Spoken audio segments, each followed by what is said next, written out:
Why'd you have to go make me cry? Good man. Seriously. So, Marco, you and I got connected just because I was following you on Twitter, you following me, we got connected. We got naked on Twitter. We got naked. Well, that's part of your brand, and we'll get into that. Yeah.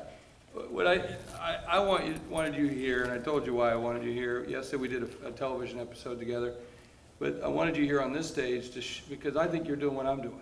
Yeah, exactly. Yeah, I mean, and so when I saw what you were doing, I thought, wow, we got to talk to this guy. And then, of course, we hit it off, started speaking that language. So, but in essence, you've taken right? And now you've built it into a multi-million-dollar brand. Yeah. And soon to be, I would think, with what you're doing with the Naked exchange on the ICO stuff, blockchain, that you're going to take it to hundreds of millions. Yeah. And hopefully you'll hit the big B. Yeah. I mean, my best hope for you. But you've taken and you developed the brand. So tell me how much of, so let's tell everybody what you got. You got the TV show. Yeah. You were property, multi-million-dollar property, and so forth, and then you used the TV show. Then you got restaurants in Malaysia. You've got, now you've started the blockchain stuff. Yeah, crypto, with thing. You've got Naked Cosmetics. Yes. What else? Naked travel. Naked travel. Yeah. Right, and Naked is what? Naked's just raw. Right? It's open. Yeah, it's transparency. It's not like we're going on, travel and we're naked, right? No, it's just transparency in terms of you can be yourself, you can use the products. The products are really cool as well in terms of it. It didn't just say, the right. restaurant's cool. They're all cool. It's not about the name so much, is what the product comes out of it, right. what the service comes out of it. So it's in essence, that's the brand. Yes, I mean, that's the brand. Yeah, and why did you choose that as opposed to, oh, by the way, you're also a knight. Yes. Yeah, I should say Sir Marco. Right? Do I have to do something like? You don't. You can. You have to kneel. You're supposed to kneel down, yeah, we've Jeff. become Come on. Good friends, as you can imagine, just in a very short period of time. Because again, that language of that. So I was I was given an honor in Malaysia because they have 500,000 blind people in Malaysia, but they don't allow guide dogs in public. That's right. You told me this. Right. So if you're blind, you're kind of limited what you can do. Right. So I did a film called And why don't they have dogs in Muslims, right? Well, it's a Muslim country, so they've got this thing about dogs are dirty, stuff like that. So you've got all these blind people, and I met some people that were blind, and I heard the story, and it really got to me. It really got to me because I saw the suffering there. So I thought, what the hell? I'm going to change this. So I went to China. I bought a guide dog. It cost me $15,000 to bring the guide dog into Malaysia. Brought the guide dog, gave it to a blind man. And guide dogs are really intelligent creatures. I mean, they can hold the bladder for 6 hours. They're really well trained. And then we did a film. I did a film called Are You Blind? You can actually watch it on YouTube. It got 15 million views in a week. And I filmed this man with a blind dog trying to go into public places. So I filmed him going to a shopping mall, for example. And the security wouldn't let the dog and him in the mall. But we had it on camera. Yeah. And eventually they called the police, said, no, you can't bring the dog. And it all became exposed. And then we put this film out, it's a 12-minute film, and it embarrassed the whole infrastructure of Malaysia. So much so, the King and Queen of Malaysia called me on the phone a week after the film comes out. I get in this, I know we're going to talk about brand stuff, but weren't you worried about... I was like, oh shit, I'm going to get excommunicated. Something's going to go. They kick you out. Yeah, they do have a sedition out there. Yeah. Right, it's pretty, it's pretty freaky. So I'm going, oh shit, what have I done now? So I've gone too far. I thought I'd gone too far, right? And they How said, often do you really think that? all the time. Anyway, so I thought, okay, come on, give it to me. At least the King and Queen are calling me. That's pretty cool. Yeah. So they called me and said, Marco, I just want to say that you've really embarrassed us. That was the first line. Was it really the King? Yeah. It wasn't like some flat. No, it was really the King. And then the Prime Minister called me after that, right? You've really embarrassed us because you brought a kind of subject to make it aware to us of what's going on. We had no idea that guide dogs were really well trained. They could really help the blind out of situations. We had no idea there was this many blind people in the country. And we want to say thank you for doing that.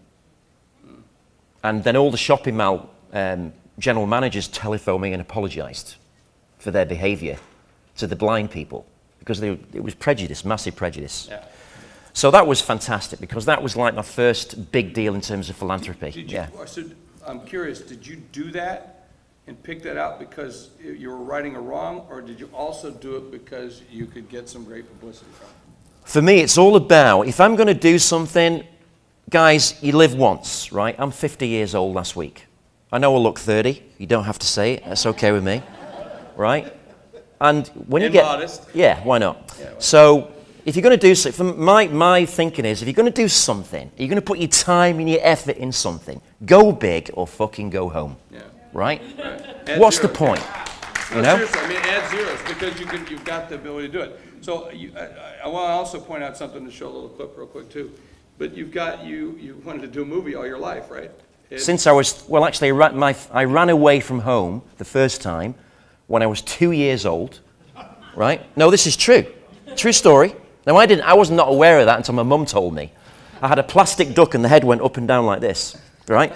And I got 5 miles on this plastic duck. They had to find me. A plastic dog. It was a plastic duck had wheels. A duck. Oh, see, I didn't. So it was in the shape of a duck. Yeah. I don't mean a doll.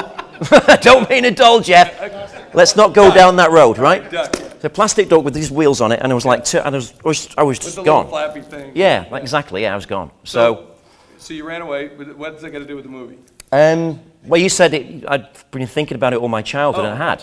Yeah. So I loved films from what I can remember, and I'd always wanted to be in a movie. I'd always wanted to create a movie, and that was since I was like 2 years old, 3 years old. Yeah. So that was a dream, yeah. All right. So let's play the clip because you just made a movie and you're starring in it. Yeah. And I joked that I've got a cameo. We'll see if they pick it up. You can be, Jeff. We can organize that. Okay, let's go. Yeah. Play the clip. 10 years ago, a fatal misjudgment made me resign MI6. Now I'm on my last legs, bouncing in a cheap nightclub.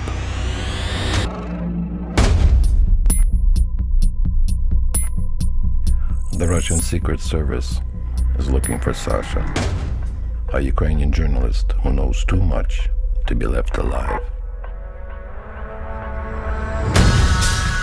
In order to force me to kill the woman that I love, they took my daughter.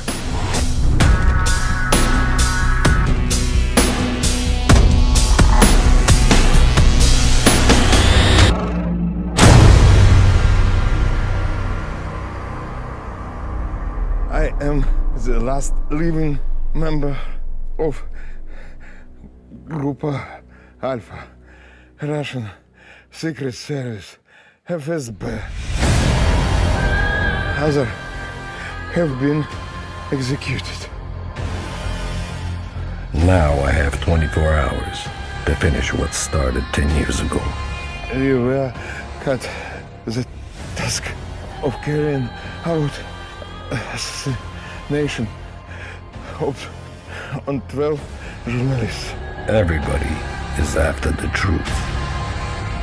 Some to destroy it. I decided not to take the truth to my grave. I'm some to make it public.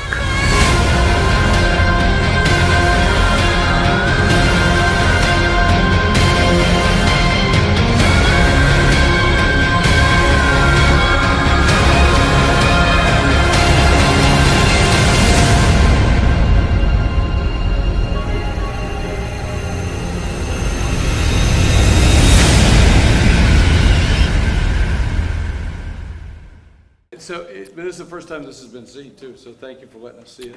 First time, yeah. Yeah, so what I like about it, it fits into the brand, right? It's cutting edge, tough, naked, openness, yes. all this kind of stuff. So how did you decide that that was the brand? Did you think of it ahead of time, or did you come to it? What was it? You know, it's kind of it's always, the thing about people's lives is the stories. Yeah. Right? The story creates the purpose. But a lot of people don't get that until they're on the deathbed. And they still don't get it. Right? So for me, I knew I was different because of what I'd been through and the things I was doing as a kid. Right? I hated school. Even when I went to school, I kind of left. Dyslexic? I can't, a little bit. Yeah, there's little traits that I'm watching. You know, somebody earlier said, how do you be fascinating? I said, be fascinating. right? Yeah. I mean, that's what you, I mean, you're Yeah. just, you're living that, right? Yeah. And so how are you, and then you're monetizing all this stuff. So you're building this community, how are you monetizing it? So talk about the newest thing, because I think that's the way you're monetizing. This is the real money, right? Yes. The real money. Yeah. The show, you're not making any money off the TV show, right? No, I had to give away the rights to that show. Yeah. And they've sold that show to 12 And countries. you're not making any money off it. And I had to give 3 houses of my own Yeah.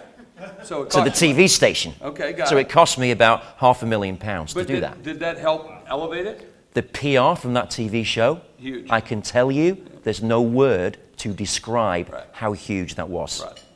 Because when I go to events now, and when I play that video, if I'm going to speak at a keynote, you do hundreds like me a year, right? The first thing I do is play that TV show. Sure. Then what happens, excuse my language, everybody shuts the fuck up. Yeah.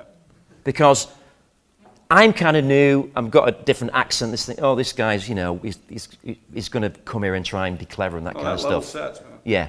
That creates a level playing field, Yeah. right? And that's really cool. But, you know, that took me 50 years to get that show on air. That's what people don't realize. That's exactly right. Everyone Yeah. thinks, all these people come to me all the time and they say, yeah, I've got the show, I'm talking to these guys, I'm talking to this guy. I go, good luck. Yeah. Because some 23-year-old, 25-year-old is going to be making a decision in the show. And trust me, I had the freaking money. I had the Yes. money. I raised the $2.5 Yep. million to put the show on air. Yep. And it took me 3 years to get somebody to give me the slot. Yeah, I know. It's not easy. I know what it's like. Yeah, it's not an easy Yeah. thing to do. It's hugely, Yeah, and hugely then, hard. and then the president of the network changes jobs that night, shows I'm never going to see it again. So let me tell you a true story about this, because this is really fascinating for everybody out there that thinks all is lost, you're not going to succeed, blah, blah, blah, right? Before that TV show was aired, something was happening. I was in a litigation case against a property developer. I bought this property, all checked out, blah, blah, blah. And then we kind of got the building, and then when we got the building, the tiles from the wall fell off the building. It was 50 apartments that I bought. And I brought the fire brigade in, and they said, I'm really sorry, but those fire tiles are not standard. We're going to have to condemn the building. Now, has anyone heard of Grenfell? So in England, there was a big tower block in London that burnt down because of exactly the same issue, right? Yeah, right. Yeah. So this was before Grenfell. Yeah. Right. So I had to sue the developer. I won the case, by the way. I've not got paid it because the developer went bust. Okay. So then I've got to sue the building warranty insurers. I've got to sue the lawyers that closed the deal for me.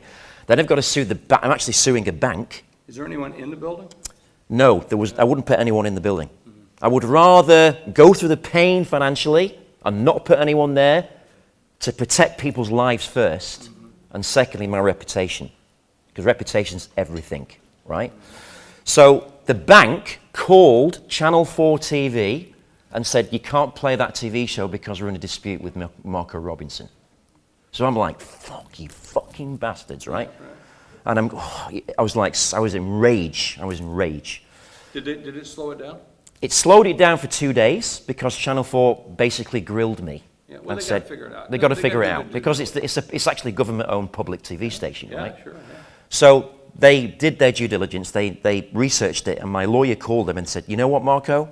We're going to bring the show forward, and we're going to broadcast it earlier than we were originally because of these bastards, what they did to you. Oh, that's cool. Right? And then Grenfell happened, which, I mean, that's a terrible tragedy. Right. But that really showcased that I made the right decision, you know? So that was fabulous. So fast forward, we just have a few more minutes, and then I really want to let people ask questions. But so now you're doing the ICO. Yes. Okay, how much are you going to raise? So Naked Exchange, it's about 100 mil valuation right now, right? So I'm doing a private sale on equity for this, and I'm inviting investors. If you're interested, guys, talk to us. I'm inviting Jeff as the #1 person in America. Now, this is true, Jeff, because Well, you said you were going to talk to me. yeah, there is something I want to say to everybody in this room about this guy here. I think this guy is a fantastic guy, right? Because he's got a business involving his whole family. It's well organized. It's actually one of my favorite events I've ever been to. Thank you very much. Right? And you speak. Let's give him a round of applause, please, for that, yeah? Yeah. Thank you. So for me, it's like we get on really well because we do the same thing. We speak at 100 keynotes, we're on a plane all the time. We know what it's like, right? So that's what we've got. We've got a massive connection there. And to be honest with you, I made a decision yesterday to move to America because of you. Oh, really? Yes. When it comes to South Dakota? No. Oh.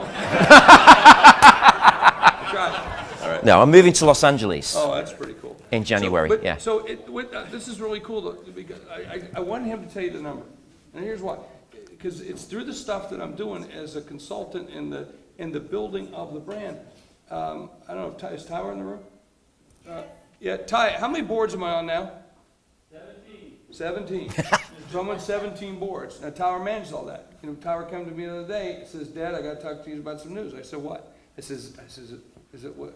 Is it somebody bitching, moaning, complaining? Is it a problem? What is it? You know, that's the first thing I was thinking, is one of those kind of days. He goes, well, our holdings in this one company, I don't know if it's going to be 9 million or 54 million.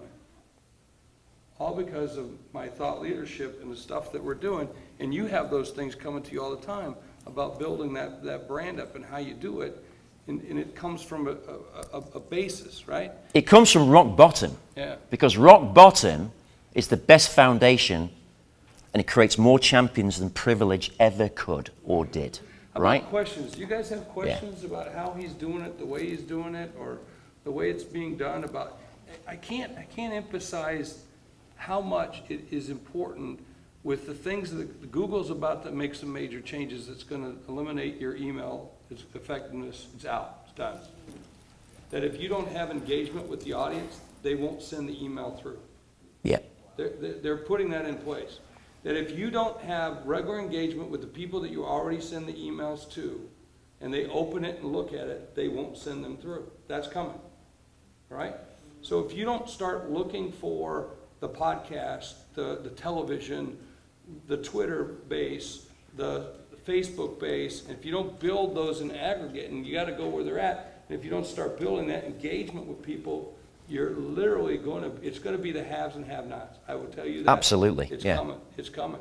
And so, but I'm trying to show you that there's guys like this that are just crushing it and rocking it by building these communities and building these brands and then monetizing the living dickens. But you know what it really is, the bottom line?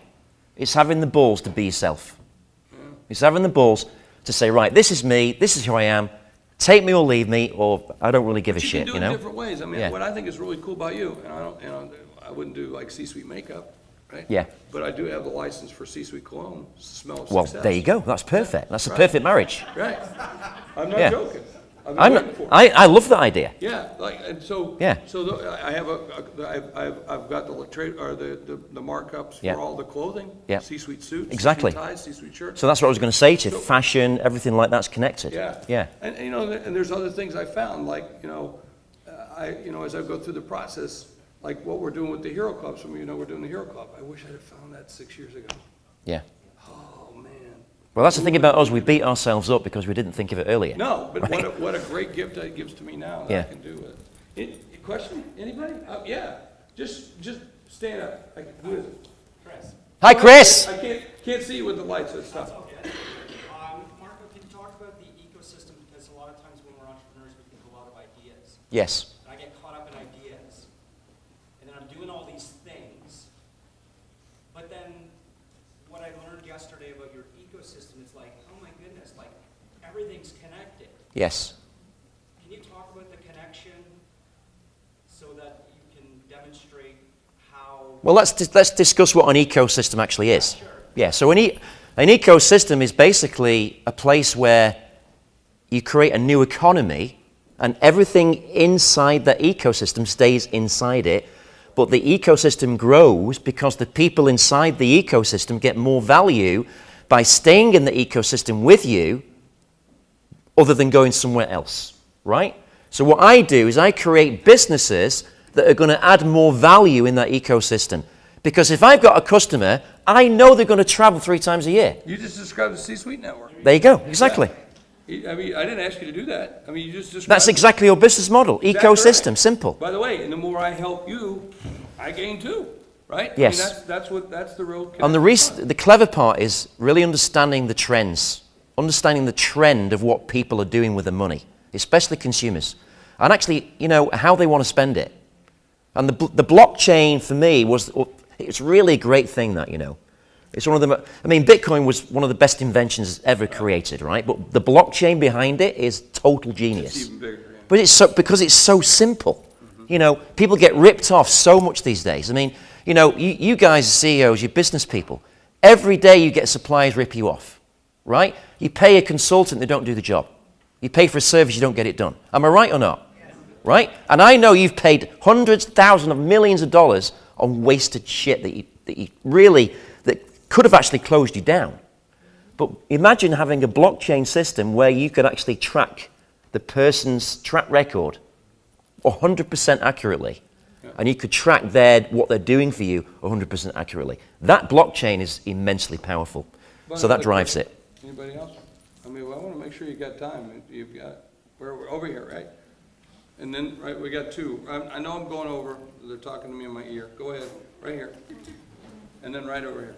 Make sure. We talked a little bit yesterday, Marco, but could you kind of tell us like how you got started? I kind of know a little bit of your story, but how you actually got started from where you were to just the beginning, and how it then built. I kind of told this story yesterday. A lot of people weren't here yesterday. So my mum left my dad when I was 2 years old. He was a gambler. He spent all the money.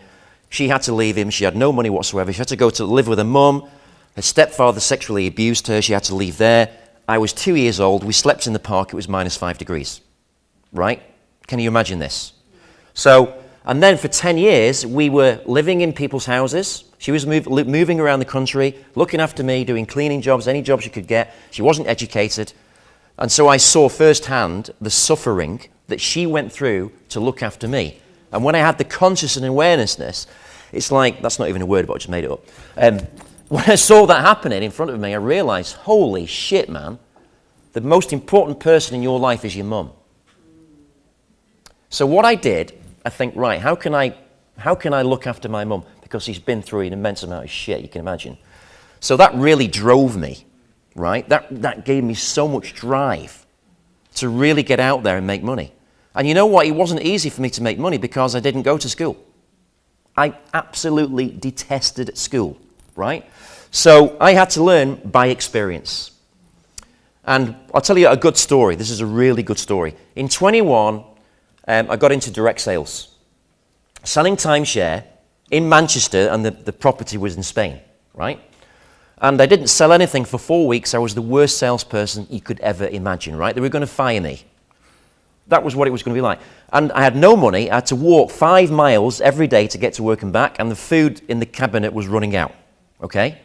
And I didn't want to go back home because there was nothing there for me except, well, nothing. So it was like the question at first that I had was, because my mind was not as strong as it is now, the kind of debate I had was, I'm not really cut out to be a salesperson. Maybe I should go and do like a cleaning job or something like that, right?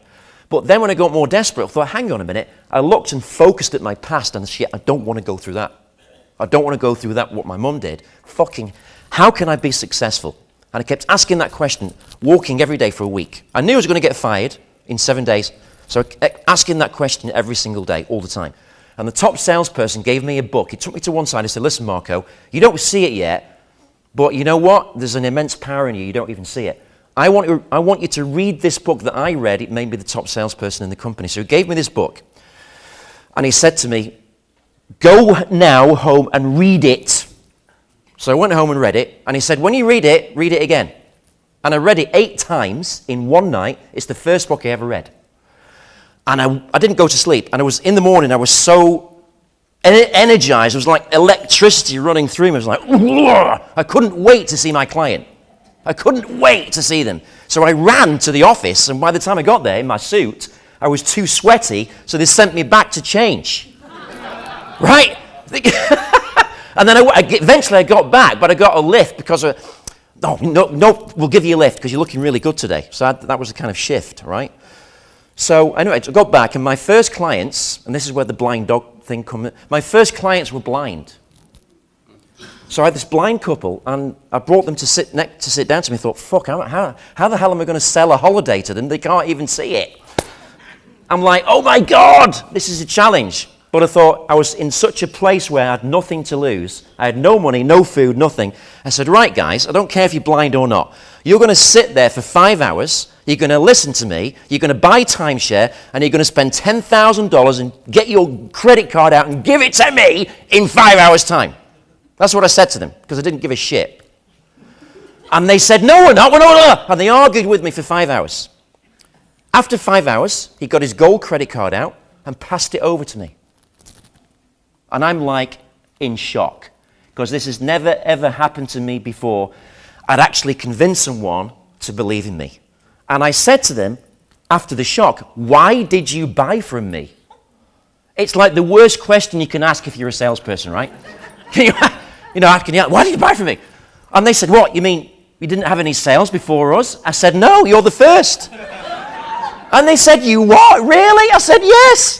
And we just broke down laughing for about half an hour. Literally tears. And what he said was, and his wife said, and they're amazing people. They said, the reason we bought from you, even though we couldn't see you, is we could feel that your belief in what you were doing was undeniable. And once you believed it, we fucking believed it. Right? And that was the most amazing thing that happened to me. Yeah. Right, one last question right here, and then we're going to go. What was the name of the book you wrote? Oh, yeah. I always get that question, right? Yeah, you got to listen to my podcast. Yeah. No, what is it? It's called, I actually wrote 2 books myself, right? But this book was called Bring Out the Magic in Your Mind. And it was written in the 1950s by an English magician. It's an incredible book, right? But it wasn't really the book, it was the book at the right time. Yeah. It was the right message at the right time. Yeah. So we come back to desperation, inspiration. There's only 2 things that get you to change and reinvent yourself in life. You're either desperate or you're inspired, right? What you guys have got to learn is desperation is a great anchor, but inspiration lasts a lifetime. And that's why, for me, philanthropy became an inspiration. So right now, my philanthropy is the top of the thing. It's my purpose. My purpose as an individual is to be a bright, magnificent, shining light, do wonderful things for myself, and do wonderful things for other people. That's my purpose. Right? Fantastic. One more, last question. Mark, you briefly spoke about belief. Yes. At what point did you have that aha moment that you know that your business, your brand, your invention, whatever it is that you're doing, would actually work? Well, that comes down to belief. So when I was 21, I had that pivotal moment with the blind couple. That gave me a belief system. It gave me a belief system. So after that, I had belief in myself. And because of what I'd been through as a kid, see, as a child, because I was an only child, because of the suffering, to escape the pain, what I would do is I would live in my imagination. I would live there. I know that sounds a bit weird, but we're human beings, guys. We're not robots. We have to go somewhere, right? You have to have creative space to think, what the fuck am I going to write about? What's the next chapter, you know? And this comes down to vision. So your belief system gives you your vision to see the future that no one else can see apart from you, because you've seen it in your imagination actually take place. You've seen the outcome, and you've seen the ending like a movie. Right? That's how you create an idea into a business. Now, I'll tell you another story because we're going over time, but it's really an important story to tell you. In 2008, I divorced my wife. I was 40 years old. It was the best day of my life, by the way. She says the same thing. Yeah. I had no money. This is 10 years ago. I had no money. I was paying excessive school fees. It was crazy. I had 3 jobs. I was working 10 p.m. to 5 a.m. in one job in a call center at night, as well as another job in the daytime to pay the bills. And I thought, shit, how can I'm really sick and tired of this. I want to be a millionaire. You know, I've got to a level, but I got to a plateau. So what can I do? So I said, okay, I'm going to do this. So I had an idea to create a vacation incentive company where I'd get spare hotel rooms because of all my connections in timeshare. I rang the hotel, have you got a spare room you can give me for free? Most of them said no. Some of them said yes, right? And I put those rooms into a voucher. I've got this here right now, right? I put a free holiday in a voucher, and I sold 1,000 of these vacations to Citibank. So if you subscribe to their credit card, you get a free holiday, and I would supply the holiday. And I put the Citibank branding on it and that kind of stuff. In that year, I had no money and made $12 million with that idea. Right? And then I duplicated it and made it into like a network marketing opportunity. So I signed up about 5,000 agents to sell the vouchers for me. And I sold to all the big companies. Now, I'm bringing this business to America, by the way, big time, right? That's another private sale. We're going to need some. Yeah, so in here, for example, there is it's all branded and stuff like that, and I can white label it to your business, right? So, for example, I don't know what products you have. Let's imagine you've got an app that a lady was talking about it this morning. I think it was Madeline. What was the app called that you loved? That you're actually transcribing your voice, your phone call? Voicera, it's out there. Voicera, right? So you subscribe to my app and you use our product once, and I'll give you a free holiday to Europe for 6 days, 7 nights. Would that add value to your product or service? Yeah, so a vacation is the highest perceived value item you can actually give someone, because when they go, free vacation, wow, right? And that makes people, take action. It's a great call to action. So I made a shitload of money doing that, and I still do. Awesome. Yeah, but the thing behind that is that I was prepared to take the risk. And this is the message I need to give all of you today. The Dalai Lama, my favorite quote of all time, right, is what the Dalai Lama says. And the Dalai Lama says, take into account great achievements and great love requires you to take great risk. And if you're not prepared to take the risk, fuck you, you don't deserve it. Now you see why we need ratings. Yeah. So, my takeaway is an idea without implementation Yes. is just air. Yes. And I think that's my biggest one. Give them a round of applause. Thank you very much. Thank you. Appreciate it. Hope you go out that way.